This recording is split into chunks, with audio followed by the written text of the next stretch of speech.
The World Cup champion will be crowned this week, and you can trade the tourney through the finals on Kalshi, America's #1 prediction market platform. Right now, Argentina's trading at 42% to beat Spain, meaning 100 trade pays out $220 if they win. On Kalshi, you're trading against other people in a live market. No house, no odds makers. For a limited time, download the Kalshi app and use code FOUL to get $10 when you trade $10. KALSHI Kalshi. Trade the beautiful game. 18 plus only. Restrictions and eligibility requirements apply. Event contract trading involves risk and may not be suitable for all investors. Kalshi products are not available in all jurisdictions. Prices, values, and available markets may differ from those mentioned. For more information, see kalshi.com/regulatory. Hi, Ryan Reynolds here for Mint Mobile. Are you looking for a beach read this summer? May I suggest your big wireless bill? It's got suspense, mystery, a slightly flat emotional arc, and a shocking twist where you realize you've been overpaying the entire time. Fortunately, though, Mint's story is better. Every plan, $15 a month. Even unlimited. That's it. Happy ending. Zero tears. Give it a try at mintmobile.com/save. Upfront payment of $45 for 3 months, $90 for 6 months, or $180 for 12-month plan required. $15 per month equivalent. Taxes and fees extra. Initial plan term only. Greater than 50 gigabytes may slow when network is busy. See terms. There's no place to escape to. This is the last podcast. On the left. That's when the cannibalism started. What was that? Man, that would be a good way to... I'd like to start saying my sex... calling it grunt work. Grunt work? Yeah. Oh, yeah.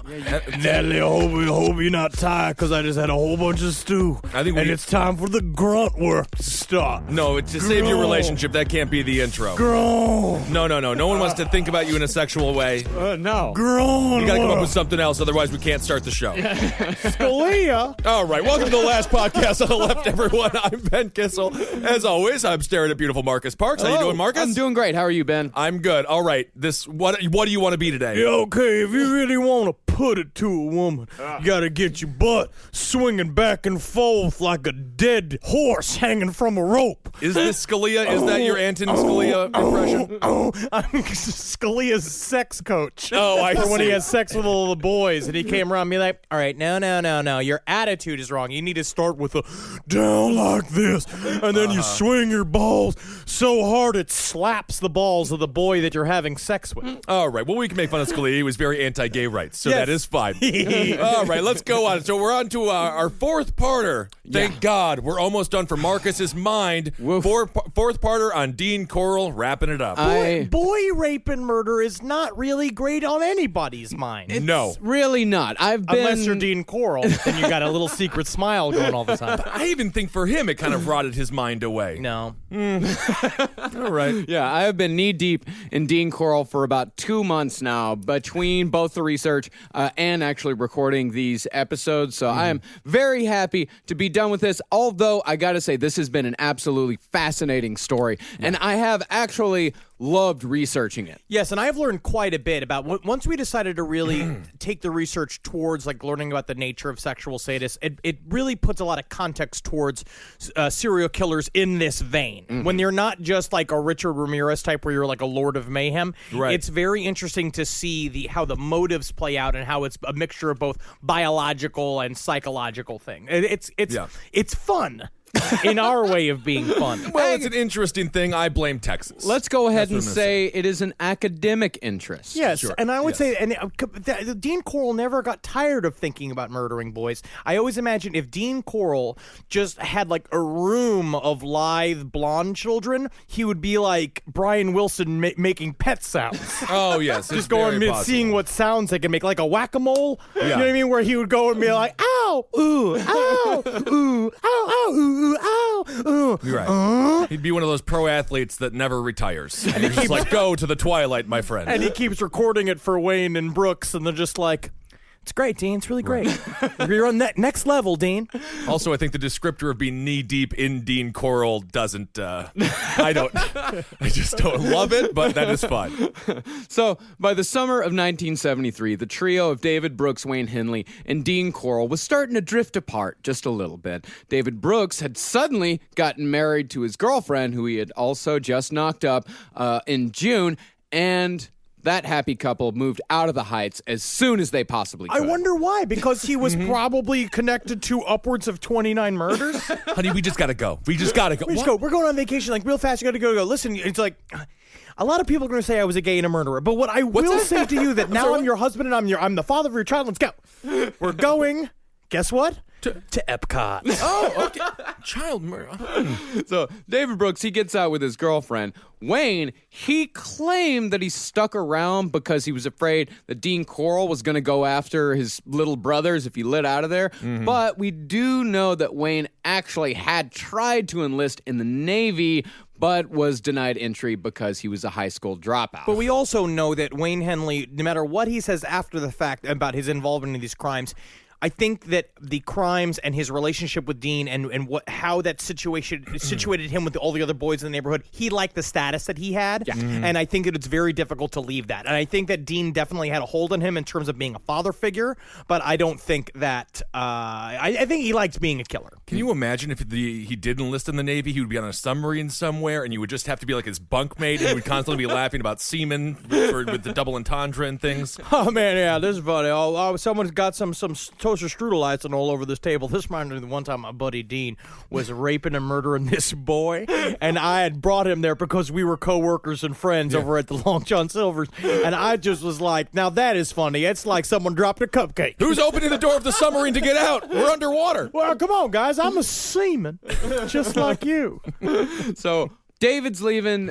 Wayne half-heartedly maybe trying to leave, but Dean himself was actually planning on leaving Houston at the end of the summer of 73. We know this little bit of information from a here to now unmentioned character in this story, Dean's girlfriend of 5 years, Miss Betty Hawkins. Yes. Now let's picture Betty Hawkins. We could not find a picture of Betty Hawkins because she immediately left the picture as soon as the crimes went down. We're going to find out how this whole story ended. Well, actually, no, she didn't. She stuck around and defended Dean for quite a while. Sad. Yes, she was too beautiful to picture. I imagine she had the face and the body reminiscent of a pound puppy. I do love a pound puppy. Long and dumpy? Yeah. Kind of poured into her skin. Yeah. Well, Betty, she was the perfect beard for Dean, both to hide his homosexuality and his murderous ways. First, she was a desperate woman, single mother in her late 20s, which by today's standards, totally all right, totally cool. But in 1968, that narrowed her choices down quite a bit. Literally, it's like if the dude wasn't actively using you for pipe hitting practice, like he was great. He was a good guy. Yeah. And Betty, like most good beards, had an almost superhuman capacity for denial. In the 5 years that these two saw each other, only once did they attempt to have sex before Dean stopped in the middle saying he, quote unquote, didn't feel like it. You see, though, but this, in the end, I know it seems like he was just gay, but I think Dean Corll was so straight that he didn't want to disrespect Betty with his gross seed inside of her. Oh, yeah, he's just trying to wait till marriage. I just know that if we are just a little bit patient, that the hugs will get stronger, and I know it'll work. I know my spaghetti strand will be a fun little doggy's tail. Once I'm ready, once Jesus says I'm ready. That's right. In the eyes of Christ, they had a perfect union. Yeah. Isn't that sweet? They really did. What do you think of these dog collars? You think they'll fit a 16-year-old boy? I just think it's fun. I think it's fun to have. I just love shopping with you, Dean. Yeah. Betty, you are the sexiest lady I can imagine being with. I was talking to a friend of mine who I think is gay but has never come out, and he did say when discussing a woman, he said, "Oh, that chick's probably got a hot pussy," and I thought that was disgusting. Always. That chick's got a hot vagina. No one talks about vaginas. That lady over there has got a hot vagina. Oh, yeah. We had a friend like that in college that would he'd just come and like, all right, boys, who's ready to go out tonight and get some pussy? Yeah. Like, Alex, I know your father's mean. I know he's very judgmental, but you gotta, this is our third margarita. This is our third margarita night in a month. Absolutely. Like, come on, man. Your hand is near my pocket. Right. All right. We're friends. I think it's great. It's very difficult for Dean Corll at this time period because not only is he gay, but he's also a serial rapist. Right. And it's just that is what makes it. And for a lot of people at that time period, I would say to them, hey, it gets better. Mm-hmm. But for Dean Corll, I would say, hey, come with me. I'm bringing you to the police. Right, it should get worse for you, Yes. Dean. Yeah. And Dean, while he was dating Betty Hawkins, he also pulled the old let's go on a date, but now I'm going to show up with a van full of kids trick. Yes, he did a lot of that, where he Yeah. would bring the kids around to dates and stuff like that. And he was always surrounded by 15-year-old boys, and he just said they were his club members. Yeah, I read that the old show up in a van with a bunch of kids isn't really that old. I never heard of it before. Is this a trick that is common? I mean, it was old to Dean. I see. New to you. It's old to Dean, new to you. Oh, I get it. I'm the ignorant one. It's how you make a blind date feel comfortable. Oh, all right. Yeah, because Betty, I mean, she was a mother of two, so she never really saw anything wrong with it. And she thought better of him for it. She's like, oh, he just loves kids so much that he has to take them with him every single place that he goes. Right. And no he has matter to what. And he has to test their semen to make sure it's not poison. Right. But, when Dean's, darker side was discovered, even after all the evidence came out, even after all the bodies of the bullies were found, Betty Hawkins still would not believe it. She said that she dropped by the house on numerous occasions unannounced. She never saw anything weird. She said when her kids came over to Dean's house, they had a full run. They never saw anything weird. But the one weird thing that she did notice was Dean's behavior in the weeks leading up to his death. See, Dean had never really been a heavy drinker, but in around July of 1973, he took a liking, almost a need for whiskey. Betty said that he was, quote, a man with something on his mind. Which is very interesting, because up until this point, he had already switched addresses like 5 or 6 times. So she knows that he's always this weird kind of rangy guy. That he's moved around a bunch, and now it's like he's trying to make a big move to Boulder in order to be with his mother, right? Because his mother moved there 5 years earlier. It just seems to be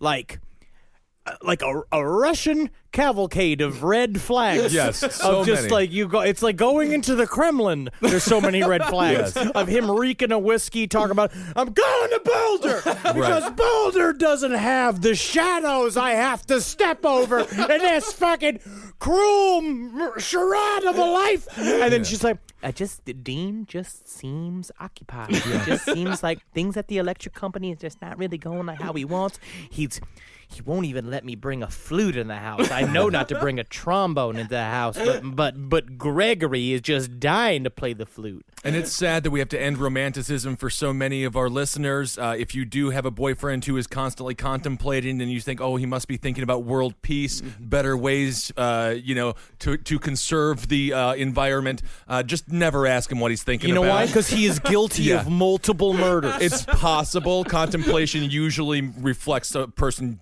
going very, very dark in the mind, then thinking about their worst attributes. They're full of guilt. Yes, that's what it is. No one is ever quiet for good reasons. Never. No. Never. Not once. Right. Maybe I say this because I'm the loudest human being who's ever existed. Get it out. Yeah. I have my pensive times. All right. We don't go. Come on. So like Henry said, Dean was planning to move out to Boulder. His mom had moved out there 5 years earlier. He hadn't seen her in 5 years, but he told Betty, he's like, listen, I'm going out to Boulder. It's not the right time for you to come out right now. You need to wait a little bit until I get settled. But the only thing that I ask, no matter what you do not tell David Brooks where I went. And this is very interesting because he didn't say, don't tell Wayne Henley where I went, don't tell the kids where I went. It was just specifically, don't tell David Brooks where I went. But it could be that Betty Hawkins is making it up because the only two people in the world that had any misgivings about Dean's guilt was Betty Hawkins and Dean Corll's mother. I think it sounds like right then he was immediately trying to dump all of the crimes on David Brooks. Right. And he's trying to leave town as normal, and he got really close. Like, this is how these people do it. This is why we look like the stories about Henry Lee Lucas being this rangy killer, maybe killing hundreds of victims at a time. It seems kind of insane, but you realize, well, a guy could go. He racked up 29 murders in 3 years, and then he could just leave town, especially this time period. He just show up at another place and be like, hi, my name is Smeen Norrell, and I am the famous candy maker from all downwards of Texas. I'm like, what? Well, you say a sentence that makes any sense? Sneen? Right. It's Skleen Core Norrell, and I just make the sweetest pralines you ever put in your tiny little boy lips. Yum, yum, yum. Kind of made himself weird though immediately. Yes. Still, yeah. You can't start over anymore. Yeah. You're constantly followed by your past nowadays. You absolutely can't. There are pluses and minuses to that, definitely. Facebook, yeah, Instagram. Yeah. The reason why Dean's mother said, like, oh, there's nothing going on with my son, I don't believe any of this, because she said, like, you know what? Yeah, I haven't seen him in 5 years, but the only time that he was ever upset when I talked to him on the phone was that time that he got a little water pocket in his testicles, known as a hydrocele. Ah, isn't that something? You don't want that. They have to surgically remove it. Isn't that kind of fun? Well, I mean, hopefully you get he that? could be a superhero if there's a house burning down and the fire department shows up, plug it right in there, and you get yourself a hydro nut. But can a doctor literally just be like, he's like, well, hydronut's really only created by someone, it seems to be extensive either anal or vaginal intercourse where the human that you're making love to is struggling. And the torsion of the butt seems to create pockets in your nuts. Yeah. Yeah, that's what I always try. That's what I always say to all the ladies back in the day. The torsion in your butt. Yep. Makes a pocket of my nuts. Well, Mr. Romance. Torsion is usually something that happens with your vas deferens. Very interesting. Testicular torsion. This is great. Yeah. This is nice. And hydroceles are not as uncommon as you might think. They do require surgery to remove, but they are quite inconvenient. So, Betty...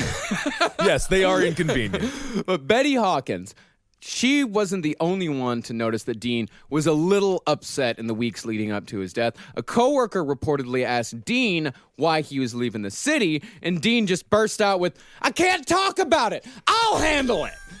It's like, all right, okay. You mean like hiring the movers?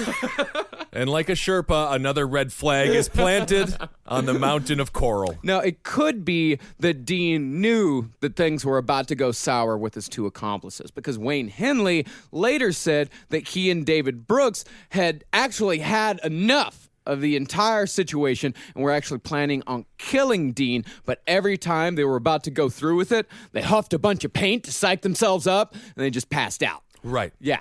And this could actually be true. In fact, it is possible that Dean was planning on killing Wayne Henley, not because he was done with him, but possibly because Dean might have twigged on to the fact that they were planning on killing them, and he might have felt betrayed. He sensed a coup. But literally, Dean was more disappointed than angry. And that's the problem. It's like when your mom gets disappointed with you instead of being angry, but instead of your mom disappointing you, and she gives you the silent treatment, Dean Corll will tie you to a board and strangle you to death and then rape your dead body. Oh, interesting. But this is where the interesting dynamic comes between pedophiles and their victims that I think that Dean Corll sort of abused.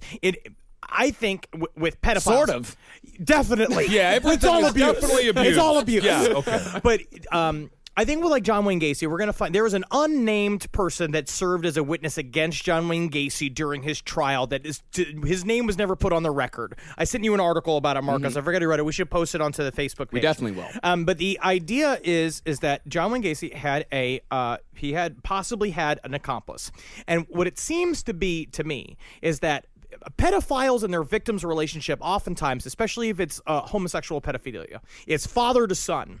These people don't have father figures. That's the reason why they became pedophiles in the first place, is because a lot of times they were molested as children. They construed that as love. Now they believe that the loving relationship they have with their victims, they believe it's a loving relationship. Yes. They believe that what they're doing is caring for them.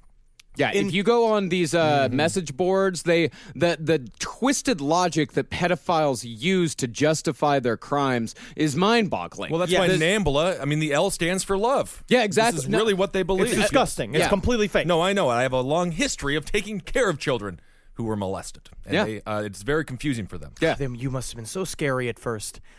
But why? No, I'm just being tall, Just being tall is gotta be I was scary. 12 when we started doing you foster were care. 7 feet tall when you were 12. You were Well, I was taller 6'7". Yeah. But Dean Corll is a sexual sadist and is still grooming Wayne and David Brooks in the way that a pedophile would groom a normal victim, right? They believed that their victims were below them, that they were tools to be used. They were toys. The kids were toys. Yeah. But Dean looked at Wayne and David Brooks as, you will be my equals. I raise you like a father. You were like me. And so it's like, what I am doing is instilling my values into you, and I hold you above these other kids. Now that the process has gone through, especially when at the beginning they started off as victims, they started off like they were supposed to be killed, but then he saw something in them like a fucking baseball scout and was just like, you've got the X Factor. He was being fucking Simon Cowell, and they was just like, you go to Hollywood. And they join the team, they join the Expos. I'll call his team the Expos. Sure, why not? And when they started to pull away, which you can see immediately. Like, I imagine, like, basically, once you're kind of stuck in this scenario, when you're somebody like David Brooks, who is basically you're in a monetary situation with Dean Corll. Like, you are getting cash. Yeah. Wayne Henley's getting cash. He's your boss, but your boss views you as a father. I don't know if anybody's ever had that at a job where it's like your boss views you as a son. Yes, your boss views you as a son. I don't know if anybody's ever had that at a job where it's like, I had a boss that viewed me like a son once and got really upset with me when I tried to quit. You were working in some sort of human sex trafficking restaurant or something? Yeah, but I knew he was killing him. Oh, I see. Okay. From the beginning? No. I mean, second week. So where is this Panera located exactly? Oh, it's everywhere. Oh, yeah, Panera. You didn't know Panera was the back door for a gigantic international child slavery ring? I did not, but I do believe it. Oh, and the egg sandwiches are fantastic. I don't even want to talk about that. But Dean Corll was so disappointed by watching them pull away that I'm certain that they were going to be dead. Yeah. David Brooks and Wayne Henley were going to be dead very soon, and if not, they were going to kill him. Like, that was sort of, it was already happening, and it just must have ate at him so hard to watch his proteges run away from him. Poor sad Dean. Isn't that rough for him? The World Cup champion will be crowned this week, and you can trade the tourney through the finals on Kalshi, America's #1 prediction market platform. Right now, Argentina's trading at 42% to beat Spain, meaning 100 trade pays out $220 if they win. On Kalshi, you're trading against other people in a live market. No house, no odds makers. For a limited time, download the Kalshi app and use code FOUL to get $10 when you trade $10. KALSHI Kalshi. Trade the beautiful game. 18 plus only. Restrictions and eligibility requirements apply. Event contract trading involves risk and may not be suitable for all investors. Kalshi products are not available in all jurisdictions. Prices, values, and available markets may differ from those mentioned. For more information, see kalshi.com/regulatory. This podcast is brought to you by Squarespace. Squarespace is an all-in-one website platform that helps you stand out online. Yes, that's right. You don't have to smash your face with a hammer. You can just start a business. It's got everything you need on Squarespace, from securing your domain to building a professional site and showcasing your work all in one place. Let's say you want to show everybody how you can carve your ribs out of your lower abdomen so that you look more like a Ken doll. That's amazing. You can bring your vision to life with AI-powered design or curated templates, plus flexible editing tools that helps you create something that truly reflects your style, especially if you are somebody that is trying to corrupt the young men of America. That's what Squarespace is really going to help you. Squarespace makes it easy. It makes it easy for you to put all that together, and you just go to Squarespace and do it all. Thanks, Braden. Head to squarespace.com/left for a free trial. And when you're ready to launch, use offer code LEFT to save 10% off your first purchase of a website or domain.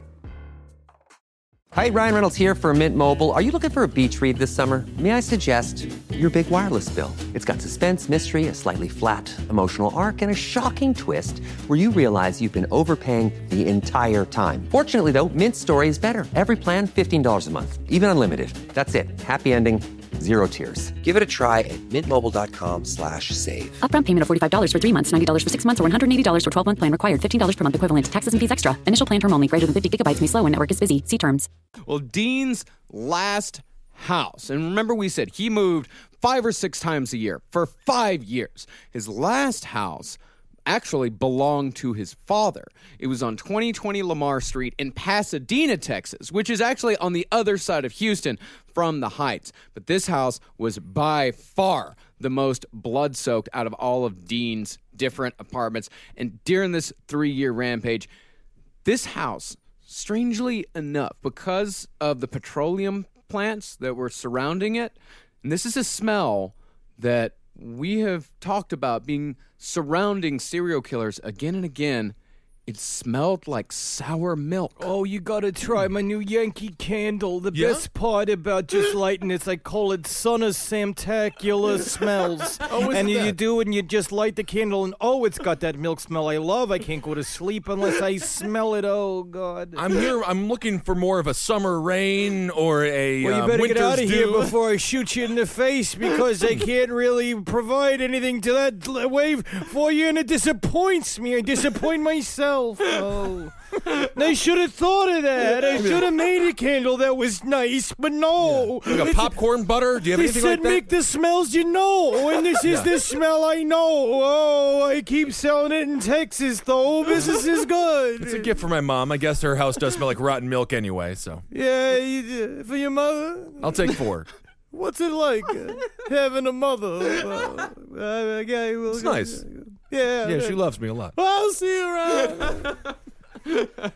No, although a few people did say that Dean was acting just a mite bit stressed in the days before his death, Wayne Henley was the only one who saw what Dean Corll was really like when he was stressed. This is what Wayne said about Dean Corll in that last month. Dean would make these short, jerky movements. He'd start smoking a cigarette, which he usually never did, and he'd say he needed a new boy. It was like a bloodlust.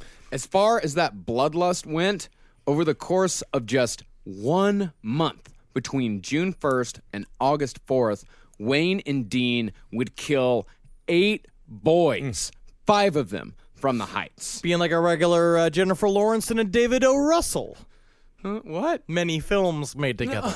Sort of like that, yes. Why don't you go Johnny Depp and Tim Burton? How's about that? I could have. Or none of the analogy falls apart.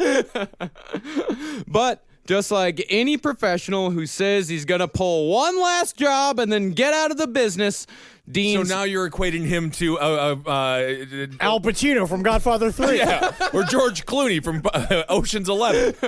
Interesting. Yeah. Dean's final boy would lead to his death on August 8th, 1973, and it would all hinge on a girl named Rhonda Williams. On a woman. A woman! Thank God. See, another reason why Wayne Henley was pulling away from Dean was because he was falling for young Rhonda, who just happened to be the fiancé that Frank Aguirre, the first boy that Wayne Henley witnessed Dean murder, left behind when he was killed. And the way he did it, which is that in a very nefarious way, it's almost like, I don't know if anybody in middle school ever joked about with their friends being like, all right, now you pretend to attack her, and then I come out and I fend off the attacker, then she'll love me forever. Is that when, you know that? No, I think that's the opening scene from Dirty Work or something like that. It's something a bizarre like that. feature film. Yeah, Yeah, it is from that's Dirty Work, actually. that Norm Henry- Macdonald's character. That's what you call a con. Yes, That is a con. That's what it is. And it's not a good way to build a solid foundation It is not. to a relationship. Right. But this is exactly what he did with Rhonda by telling her, like, Frank's not coming back, and I can't believe he treated you like that. I'll treat you right. I'll be here because it's like it's not like I killed him or anything, but I'm just saying that I'll be here. Let me clarify. It was Kingpin, as a matter of fact. That's right. Yeah, so he didn't have to pay rent. That's right. Yeah, Okay. yeah, and then he had to eat her out. Oh, goodness. That's See, the only testimony that I could find about Rhonda and Wayne's relationship comes from a man named Ron Sourdelia, who owned the Third Eye Spirit Shop, where Rhonda actually worked. Nice little local occult bookstore in Houston, Texas. Cool shit. Yeah. Ron Sourdelia said the two used to hang out at his shop together quite a bit. They'd make out on the couch that he had in the back, and he said that they seemed to like each other quite a bit. About Wayne Henley specifically, Ron said, Henley was no stoop, man. He liked to rap with me about metaphysics. Shortly before the story broke, we got into a rap on aura reading, and that was straight shit. Let me ask you this. Would you think less of him if you knew his first name was actually Elmer? What? Yes. What? He's an Elmer. How long was I talking to it? An Elmer? Yep. Oh, man, that harshes my dude. It's all a lie. now Rhonda, ironically, actually was planning on running away the night of August 8th, 1973. But Henry told her, look, me and this other kid, Tim Curley, we're actually heading over to Dean's right now. Why don't you just come hang out with us instead? So at 3 a.m., Wayne Henley Tim Curley and Rhonda Williams showed up at Dean's door. And when the three walked in, Dean exploded with rage. He took Wayne to the next room and he told him, "You weren't supposed to bring any goddamn girl. You ruined everything." Oh my God. And it's true. Yeah, he did not like ladies. No, he did not like ladies. He did not. I mean, it was, Dean's house was, you might call, a bit of a boys' club. Yeah. Dead Seems boys to me club, more, Dead Boys Club. It seems like he actually hated boys more than ladies, but then it's very confusing. It's very You don't confusing. understand. He loved them so much that he had to turn them into ghosts that would populate his dreams. I see. Well, there's actually a scientific basis behind this. See, a lot of pedophiles, there are theories that pedophiles aren't made, they're born. Because a lot of pedophiles, they have an abundance of white matter in their brain. So the circuits in our brain that go from evolutionarily, go from child protect, pedophiles, their brain goes to child fuck.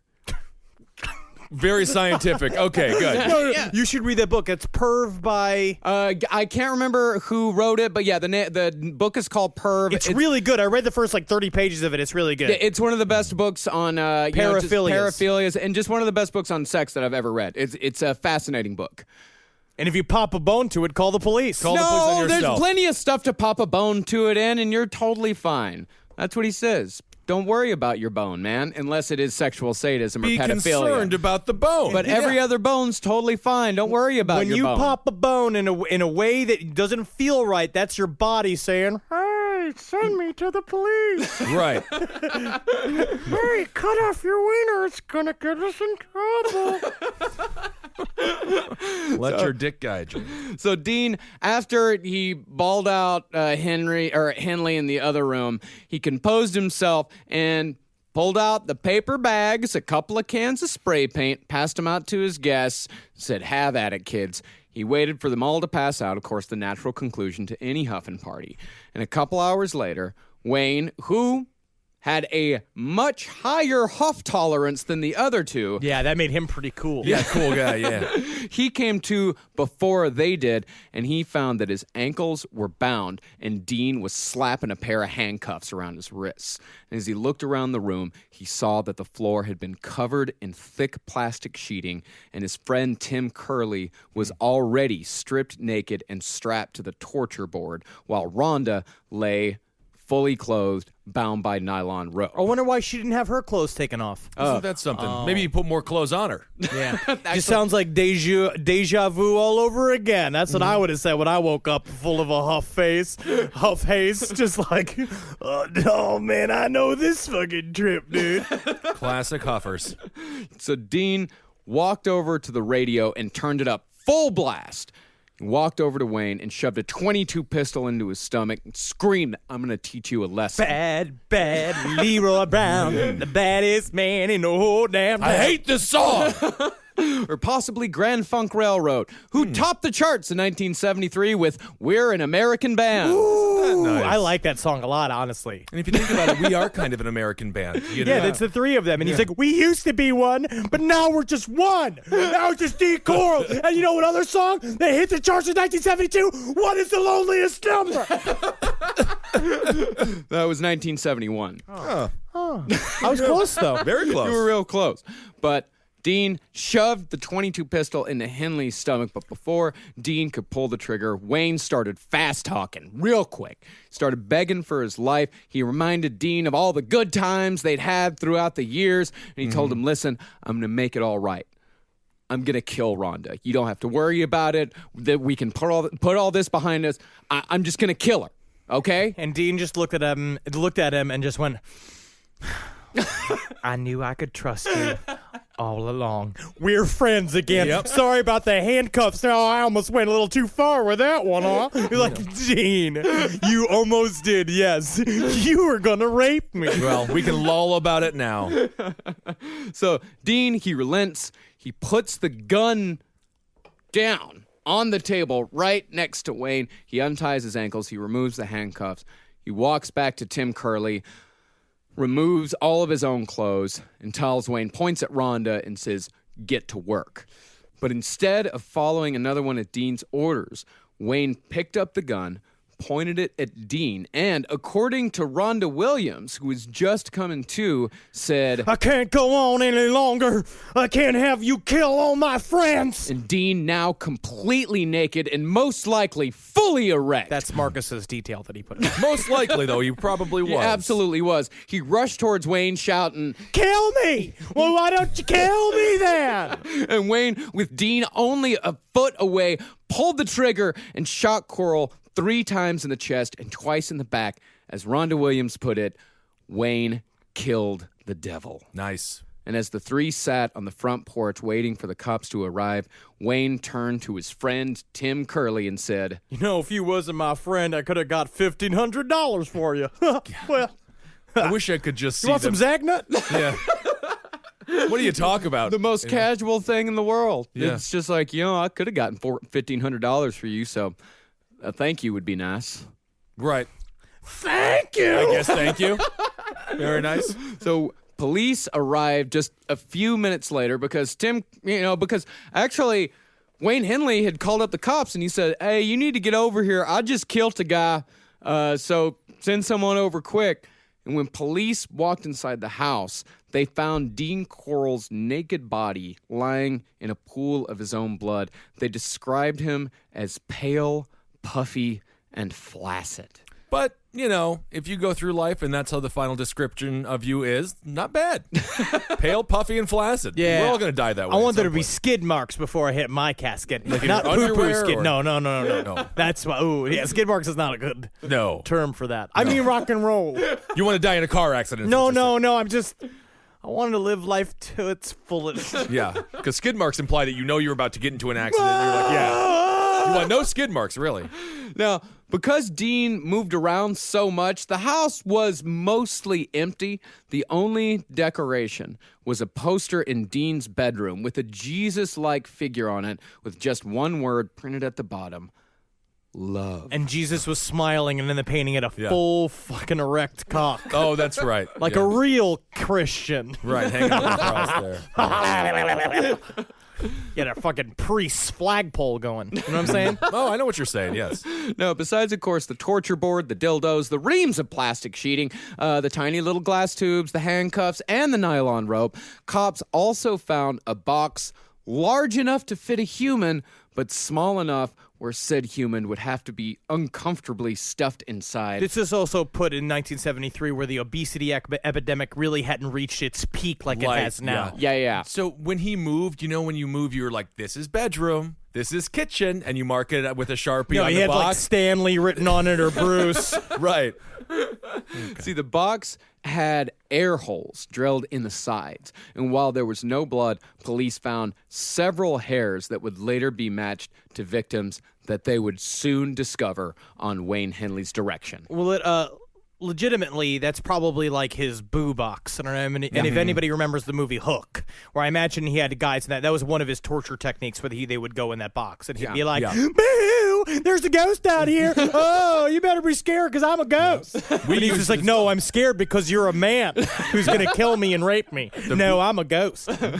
Boo box is real. We used it all the time post 9/11, and Saddam would put bad soccer players in the boo box also in Iraq. Yeah, they put them in these metal sheds with no ventilation out in the middle of the desert. Right, and then Peter Pan's not real, so nobody rescued them. Well, I'm going to put it this way. If your one job is to be good at soccer, and if you're not good at soccer, you get put in the boo box, get good at soccer. Get better. You better.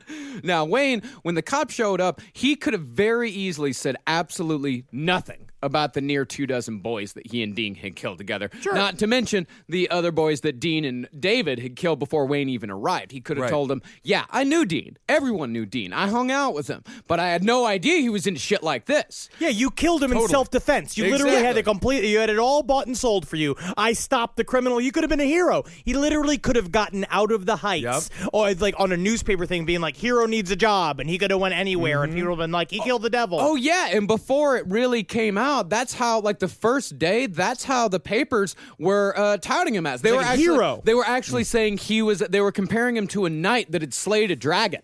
Like, that is an actual quote from one of the articles that was written the day of. But instead of being called Smog, the dragon would have been called Smug. Yeah, and it's very possible that the Houston Police Department, not only possible, but very likely that Houston PD would have completely taken him at his word. Of course, absolutely. Yeah. Like, oh, you shot and killed this guy? Well, put one in the black. It is so much easier to not believe that 29 boys have just been, murdered and sexually assaulted by this man. Or you say but the maybe guilt caused him to do it. Maybe. But then I think just straight up being bad at being a criminal, Wayne Henley just started fucking blabbing. That's what every bad criminal does. They start talking. That is the worst thing that you can do. Even if you're innocent, talking to the police is the absolute worst idea. Get a lawyer. Again, immediately. If you have killed people, go to the police. Go to the police. Turn yourself in today. Don't do it. Don't do it tomorrow. Don't put it off till next week. But can I please just ask, give us a 5-star review on iTunes before you do. Right, if you're a fan of the show, review from prison, yeah.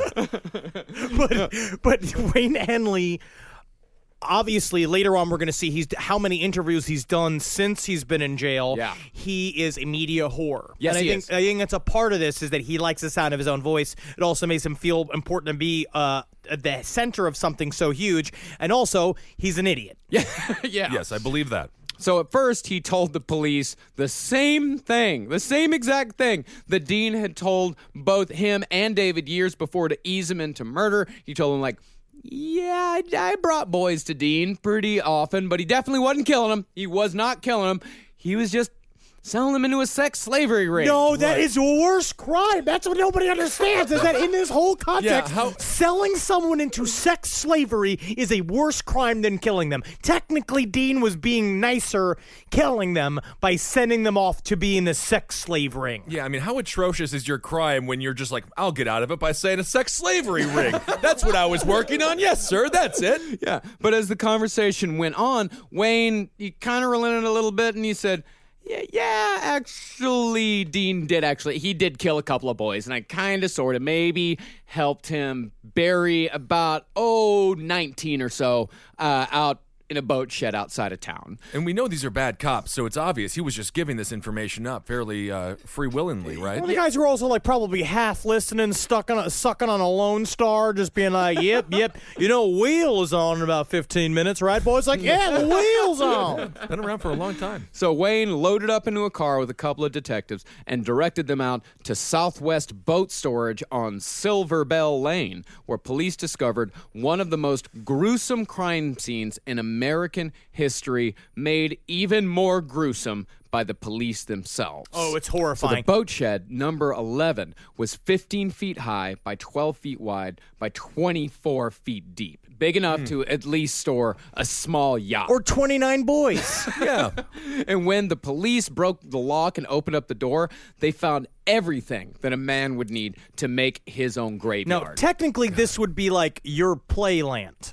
All you need is dirt and shovels, and it's my playland. I don't need 2 10-pound sacks of lime to aid decomposition. I don't need 2 plastic 20-gallon garbage cans to remove the dirt from the... Actually, that I wouldn't. This is what I'm saying. I think you would. It's everything but the lime. And the children. And the children. No, that goes without saying, Dan. Okay. No, let's just clarify. He would just be burying balloons with frowny faces drawn on them out there. I do imagine an episode of Storage Wars, which would be hilarious. All these people. Okay, I take $1 million for number 11. Yeah, $1 million.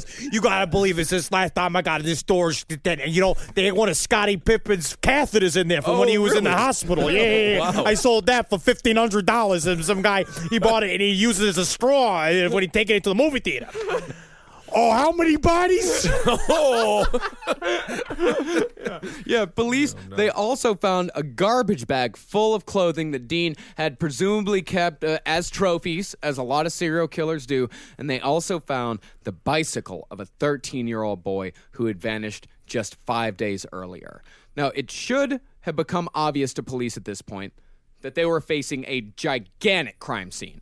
The evidence, along with Wayne Henley's insistence that there were up to 19 bodies buried in the shed, pointed towards a massive and delicate operation was about to go down. Now, usually, before the process even begins, before you even put one tiny little shovel into the dirt, every piece of evidence on the surface is bagged, documented, stored away, and once the excavation has actually begun, they only used soft wooden or plastic tools so they don't damage the bodies at all. Like like an archaeologist. Think about right? how an archaeologist, think about all those weird Egyptian, alien Egyptian shows that you see and how they meticulously dig brushing. and It's a boring job. It's a very boring job. But they brush tiny little bits of things and then they're like, it's a clavicle bone from just a pelican.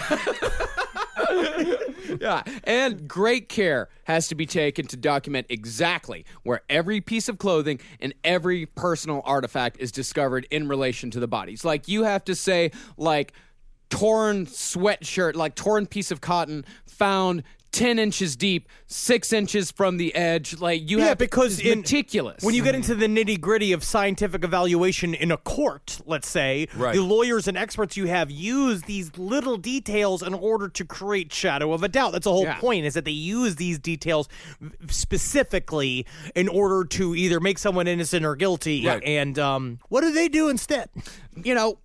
Okay.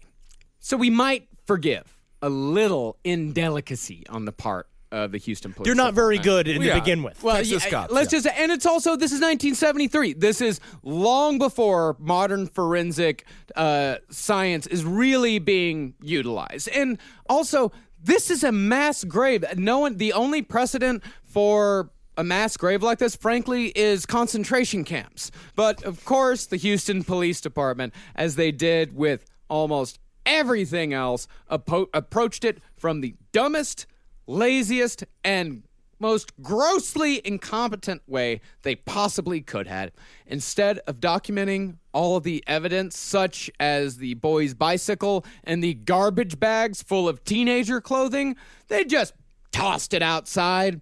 Instead of using wooden tools, they used metal shovels. It's like they watched an episode of Maverick, and they were like, we just got to do this like Maverick would do it, and then just throw it out there and be like, oh, tiny bicycles are gay, throw it in the dumpster. Right. And it'd be like, nobody cares about any of that shit. They were like, it was like they did it in the manliest way possible. Yeah, well, let's get it over with. Right. But worst of all, instead of using law enforcement professionals to exhume the bodies, even beat cops would have been better than this.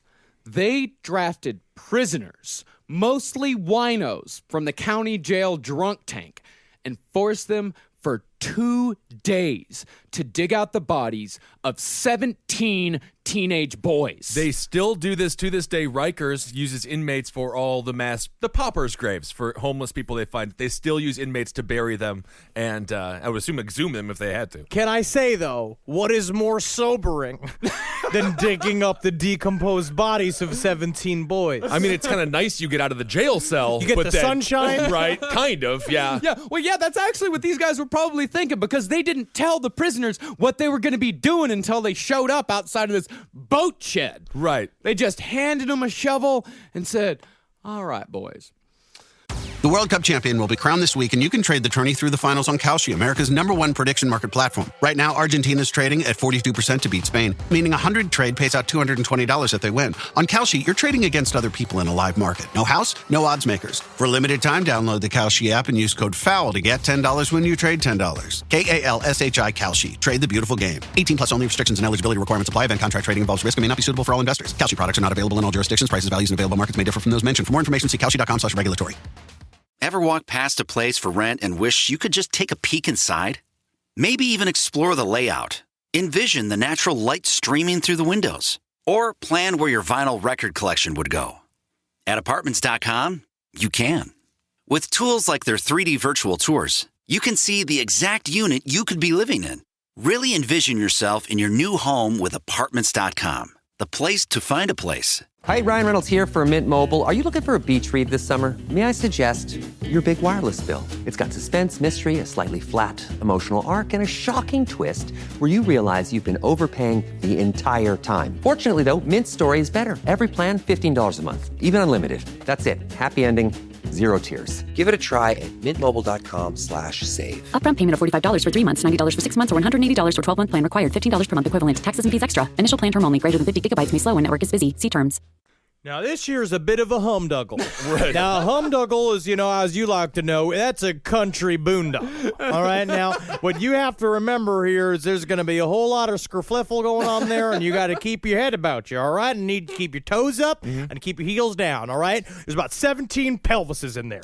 And I need you to fish them out with your teeth, okay? And that is kind of a boondoggle. Yeah, but to be fair to the Houston Police Department, all of the prisoners who participated got just a little bit of time chucked off their sentence. Oh, isn't that every time you dig up 29 dead bodies, you get a week off your sentence? Isn't that sweet? Every time? Every time. So these guys might be out. Sign me up. Yeah, in a couple of weeks. Now, within 15 minutes, the first two diggers hit a deposit of lime, and the stench of decomposition just filled the air. And this was, you got to remember, this is a unventilated metal structure. This is August in Houston. The average temperature in Houston in August is 94 degrees, and the humidity 100%, suffocating humidity. The workers dug beneath the lime and found 13-year-old James Dramala naked, wrapped in plastic. And soon after Dramala's body was discovered, Wayne Henley, who was waiting outside, finally broke and asked the guards if he could use a telephone to call his mother. And we actually have that telephone call. This is it. Mama. Who's this? It's Wayne. Yes, this is Mama, baby. Mama? Huh? I killed Dean. Wayne? Ma'am? Wayne, you didn't? Yes. Oh, God. Where are you? It's all right. Wayne? It's all right. It's all right. Where are you? I'm out of his warehouse. Where? Out at that warehouse he keeps. Can I come out there? Yes. It's on Highland Park. You can't. No, you can't come.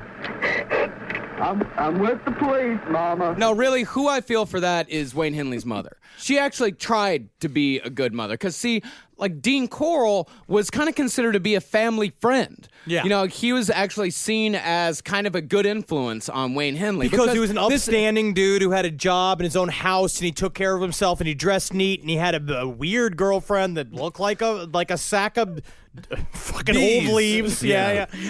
He was a clean cut guy. He'd come over and he'd have Thanksgiving dinner with him. Like that, she felt like that she knew this guy. So while Dean was making the phone call, the police understandably started to question the owner of the storage facility, a woman named Mamie Manier, who Another just star on the flag of Texas. Yep. She also lived on the premises. She told police that Dean Corll had been renting the space for the last 3 years since November of 1970. And she said that Dean visited his shed 2 or 3 times a week, sometimes just to drop off or pick up materials, sometimes to work inside for hours on end. Hey, Mamie, I'm just going inside. You know me. Got lots of new tarps. I like the squeaking sound they make when I walk in there. What am I doing? I'll see you soon. All right. She said that the only odd thing that she ever noticed was there was a real unpleasant odor that came from the shed every time there was a heavy rain. Mamie, I just want to warn you, I'm going to be making a bit of Indian food in there, and I'm new to it, and I love the flavors and the smells of Mumbai. But you must know that it's foreign to our Texas noses. So, all right, I'll be seeing you. Don't you fucking even think about opening this door. All right, bye. Yeah, and the other weird thing is that for some reason, the shed just seemed to be surrounded by stray dogs at all times. Interesting. Like all just like rolling all over each other. Jesus Christ. And she never really seemed to notice that, Dean and his 2 teenaged companions were constantly carrying in body-sized boxes and constantly carrying out 20-gallon garbage cans filled with dirt. And she didn't really even think much about the fact that Dean had been pestering her for the past few months about renting out a second shed. Hi, Mamie. Hi. I know you're busy. Hey, but I was looking into maybe getting a second shed because it's not so much that this shed is full. It's just like I'm used to it. And I just want a new shed. I like that new shed feeling, that new shed smell. Right. This is classic, though, right? This is willful ignorance so she could have plausible denial, isn't Everybody. it? Yeah, everybody on this, yeah. Well, it's because in the end you just assume because it is a small town and because it is the South and you give everybody their privacy. We kind of have the South has it. In New York, we live on top of each other like a bunch of animals. We're a snitch on everybody's society here in New York. Say something, see something, say something. But we're it's almost like the opposite. We're so on top of each other, we ignore it almost instinctively now because you guys just don't hear it anymore, but you can hear everybody fart. In Texas, there's space between everybody, and so everybody's kind of used to being like, oh, that's his business, and there's a lot of fucking weirdos out in the middle of Texas. Oh, dear Lord. Yeah, let me tell you, man, there's a... So, while police were questioning the owner of the facility, prisoners were still hard at work digging up more bodies. And 2 more bodies were found soon after the first. One had a Venetian blind cord still knotted around his neck, his mouth opened so wide from gasping for air that his lips were curled up under both his upper and lower teeth.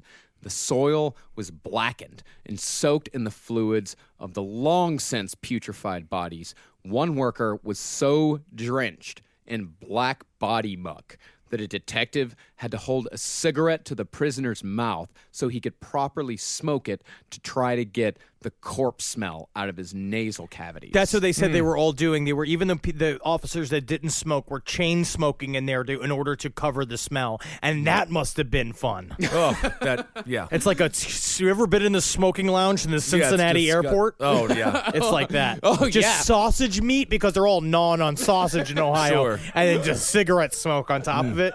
Well, what these guys were doing, like, they talk about the black muck. They talk about them constantly smoking cigarettes. You know what they sent out for dinner? Fried chicken. Yeah, they're all eating fried chicken. I actually don't have a problem with that. Dude, they're covered in black muck they're covered in body fluid from head to toe. Is it Felch or... What was that stuff? We talked about this a long time. It was like Felch or Mung? Mung. Yeah. So you're saying, maybe don't order out for finger foods. Yeah, that's the idea. I see. Maybe something with a fork. Or smoothies. Yeah. I don't know. I can see a good fried chicken. I don't know. It's tough to not be hungry for fried chicken. I love fried chicken's also really good. Yeah, it's some of the best fried chicken in the world. Tough day for that delivery guy, though. Kind of a bizarre place to show So up. what you guys doing? Having some kind of barbecue? Oh, God. Yeah, kind of a goopy tip. So the digging stopped around midnight and picked back up early the next morning. And by noon, 4 more bodies had been exhumed. And as they dug deeper, the bodies had long since sluiced out of their plastic casing and had started to mix together. This is what Detective Larry Earls later said about it. We had to reach in without hands and separate little bitty bits of bone and then pitch them into bags.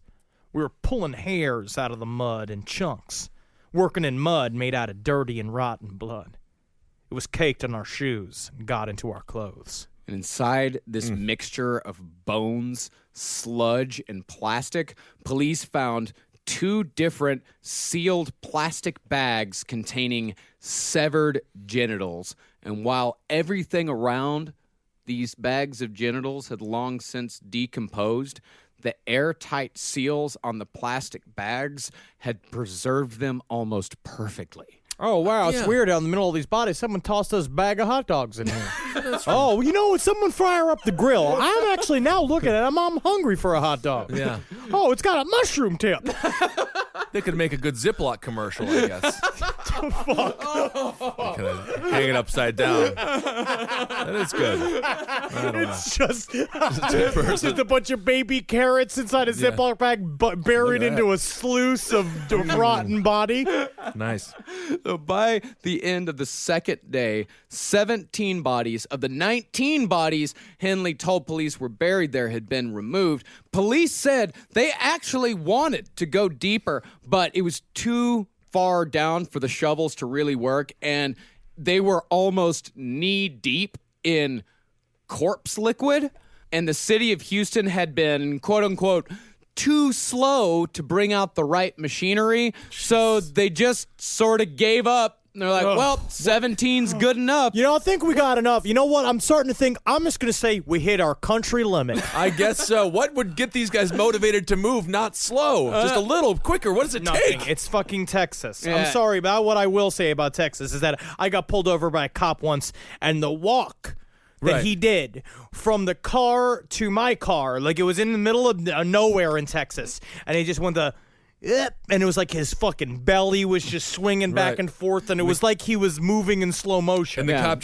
he was like, I'd give you a ticket, but you already got time served. It's fine. Like, you're sitting there for a week and a half. Yeah, Texas cops are the fucking worst. Oh, God. Yeah, I don't know what's worse, them or Georgia cops. Not unless you're a Georgia cop, I love you. Yeah, as a matter of fact, if we're ever in Texas, I think they're just wonderful. They're great. Yeah. Love their attitude. Think about Texas Walker Ranger there. Texas Ranger. Yeah, Walker. Yeah. Now, it is very, very likely that there are at least 2 bodies still buried beneath that boat shed, possibly many more.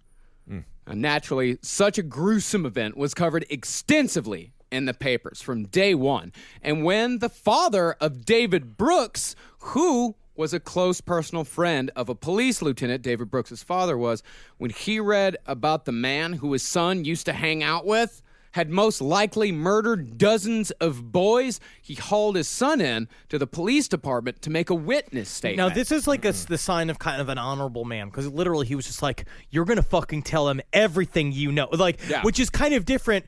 It's very interesting. I don't know if it's good or bad. Like, my mom has said this to me on multiple occasions. She was like, Henry Thomas, if you murdered someone, I tell them you were with me. Like, she is my mom would lie for me on the stand if she had to. The criminal justice system is corrupt, and I would highly recommend, if you do, other than murder, but if your kid does something wrong, I don't know if you can be a parent and teach them yourself. Go spank him. I guess if he's murdering 29 boys. Well, that's a different story, right? Whoop him. He didn't steal a Snickers bar from the deli. It was 29. I mean, this is like, but David Brooks is saying like, I don't know, Dad, I don't know, but the guy, I mean, and of course, like the father is going to be like, all right, you're going to tell him everything you know, anything that might help, find more boys' bodies, anything you might know, you have to tell him. But as the questions started coming... But David Brooks was holding out. David Brooks wasn't saying anything, because David Brooks is much smarter than Wayne Henley, which is why he left with his quote-unquote girlfriend. I still think maybe he was a homosexual, but does it matter? Because he was getting out of town. He was like, fuck it, I'm getting married, I'm going legit. Fuck all this. I'm gone. Wayne Henley flipped on him immediately and said, David Brooks is also involved. He's more involved than me. Like, he was doing that classic, like, because they're probably going in between each rooms. Well, Wayne says that you got everything to do with this case, and then going to Wayne and being like, David says you got everything to do with this case, to see what they do. It's the prisoner's dilemma. Yeah. Always stay silent, like Marcus said. Always. Unless, of course, you killed 29 people again and admit it. It'd be cool. Go tell them. Yeah. Now, even though the majority of the bodies were buried in the boat shed, there were still another 9 left to be accounted for. Dean Corll's second burial site was near a village named High Island, quite a ways away from Houston. Now, while there was no mass grave there, all other bodies were found under the direction of Wayne Henley and a detective named Bucky Faggard. Now, I don't see anything funny about my name, and I don't know why every single time I introduce myself, and it is pronounced Bucky Faggard, I cannot stand the chuckling. Yeah, I don't understand it either. What is it? What's your name? Buck Faggard? No, it's pronounced Bucky Faggard. All right, and I am Dutch. Yeah. And I will not stand this mockery of my standing as a police officer. Now, excuse me, and help fetch this pool cue from inside my asshole. Will do. So they're out there, Bucky and Wayne and David.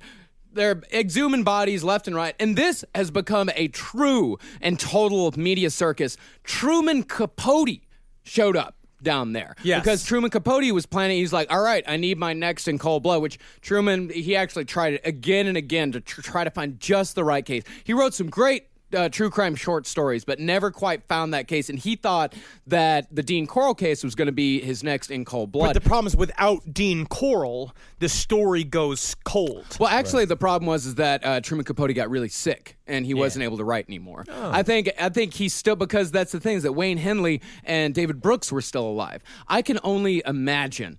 Can you imagine the book that Truman Capote would have written? It would have been really about this fucking story. good. It would have been better than In Cold Blood. It would have been the true crime epic. It would have been the best true. It just makes me so angry that he wasn't able to write it. Everyone knows Capote did his best writing when he was rock hard, and I think he might have been in this case. So when police exhumed, like they're just boom, boom, boom, more bodies.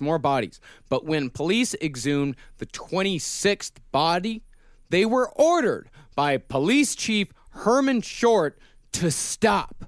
One detective said, Hanley and Brooks told us that they thought that there were more bodies and there were other places where we wanted to dig, but we were told no. They were told no more. The only possible explanation for this is that with the discovery of the 26th body, Dean Corll, and by extension, the city of Houston, had officially broken the record of most bodies killed by one or more men, and that was set by Juan Corona, who had murdered 25 migrant workers in California 2 years before. And so that means this fucker was sitting on a record-breaking murder spree that he let happen. Yeah.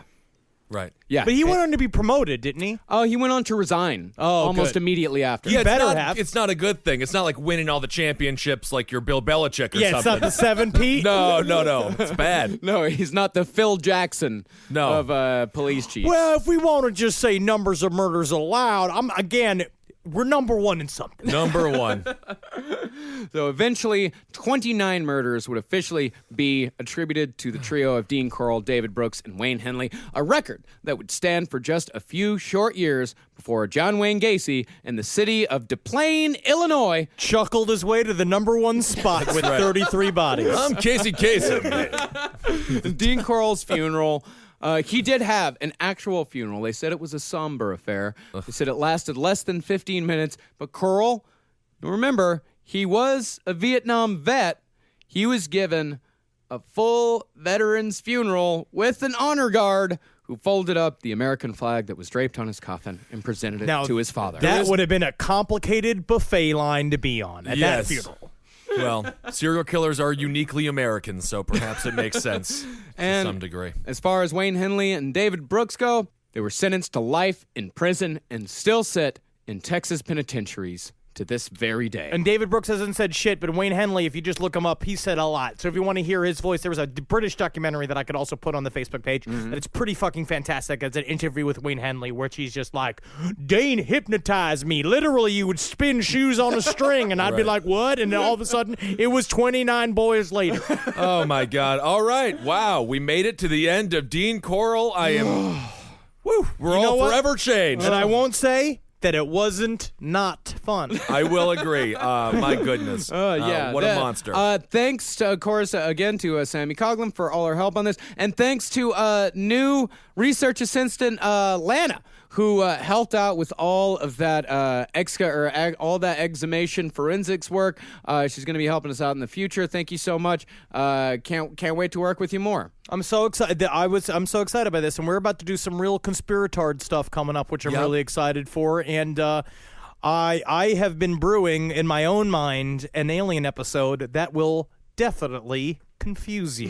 Wonderful. I can't wait. It's already confusing me. Well, I'm very confused now as well. Happy to be off the child kill train for a moment. That'll be good. For a long while. We'll give it a sit. Give it a sit. Just, Yeah, I mean, just to maintain some morality in our lives. The best part about last podcast is that dead boy train is always sitting at the station for us to get on. Yeah, thank God. Like the Polar Express, but for more macabre-loving people. But I want to say thank you to all the guys over at Midtown Scholar for sending us a shipment of books that will be specifically used when we decide to return to children here on Last Podcast. Oh, you bet. I'm actually reading one that got sent to you that's very interesting, to Kissel, that was very interesting, called Amusing Ourselves to Death, which is the reason why Trump is about to be president of the United States. Is that right? Yeah, and you guys, I thank you guys for making Trump president.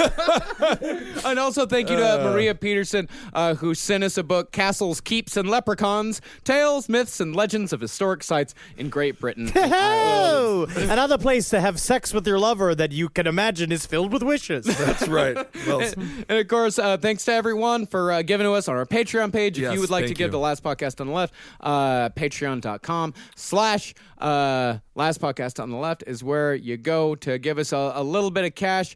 We're going to be doing our promised Google Hangouts chat where you guys can come on, ask us questions live. Everyone who contributes to the Patreon can also be a part of that. If you want your Last Podcast on the Left t-shirt, go to cavecomedyradio.com/merch. Don't forget to come out to the live show this Saturday. That would be February 27th at 10 p.m. Go to creeklic.com for all of the information on that. And everybody, we fucking sold out Baltimore. All right. We'll see you guys on March 5th. It's going to be fucking sweet. And then we're going to do it probably 3 months again later, and then hopefully more places are going to book us. I'm going to be back in Atlanta in June, and we fucking better have it. We need to have a space in Atlanta when we are there. Yes. So, that would be amazing. Yeah. Come out to the live shows. They're so much fun. And check out Marcus's new great radio show called The Bone Show. The Lucky Bone Show. The Lucky Bone Show.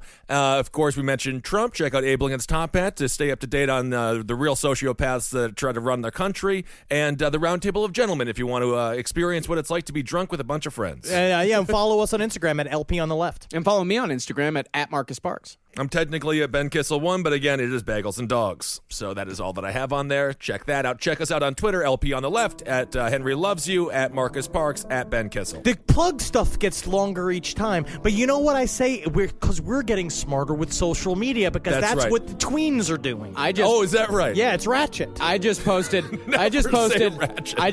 a picture of a dog that listens to recordings of haunted locations and barks when he hears a ghost. Better get over to his Instagram page. Also recently single. Very nice. Pickle dinner. Had another one last night. I also want to say thank you to everybody for all of your support. I'm truly humbled by everybody who supports me in my pickle dinner stand. What does your piss smell like now that mostly your body consists of beer, pickles, and coffee? His piss smells exactly like his dinner because he's eating pickles. It's actually mostly pickles and coffee. Not drinking a whole lot of beer, but a lot of pickles, a lot of coffee. Very good.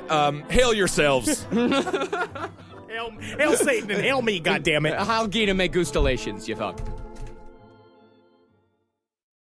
The World Cup champion will be crowned this week, and you can trade the tourney through the finals on Kalshi, America's #1 prediction market platform. Right now, Argentina's trading at 42% to beat Spain, meaning 100 trade pays out $220 if they win. On Kalshi, you're trading against other people in a live market. No house, no odds makers. For a limited time, download the Kalshi app and use code FOUL to get $10 when you trade $10. KALSHI Kalshi. Trade the beautiful game. 18 plus only. Restrictions and eligibility requirements apply. Event contract trading involves risk and may not be suitable for all investors. Kalshi products are not available in all jurisdictions. Prices, values, and available markets may differ from those mentioned. For more information, see kalshi.com/regulatory. Ever walk past a place for rent and wish you could just take a peek inside? Maybe even explore the layout. Envision the natural light streaming through the windows. Or plan where your vinyl record collection would go. At Apartments.com, you can. With tools like their 3D virtual tours, you can see the exact unit you could be living in. Really envision yourself in your new home with Apartments.com, the place to find a place.